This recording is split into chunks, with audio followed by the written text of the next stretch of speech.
Денес православните христијани го одбележуваат денот Лазарова сабота, кој секогаш е 8 дена пред најголемиот христијански празник Великден. Овој ден е значаен со тоа што Исус Христос го воскреснал Лазар, 4 дена по неговата смрт.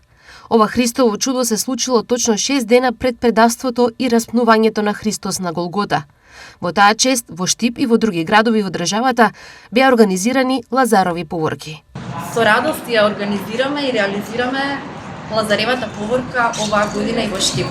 За прв пат во Штип ја организираме оваа поворка, со тоа што денес тргнавме од населбата Сење, од црквата Свети Климент и Света Петка, така што еве сега стигнавме и до црквата Свети Никола во Штип. Во поворката зедоа учесници и членови на Бадникови поворки, на Академија Евроарт и на секако останати граѓани кои што ги видоа нашите објави и повици за вклучување во Лазаревата поворка. Исто така сакаме да истакнеме дека оваа Лазарева поворка оваа година се одржува во неколку града во Македонија. Целта е да го најавиме Воскресението Христово преку тоа што ќе пееме за Лазаревото воскресение. Во рамки на Лазаревата поворка ги пеевме каландите кои што имаат библиски мотиви и токму се поврзани со 4-дневниот Лазар и неговото воскресение.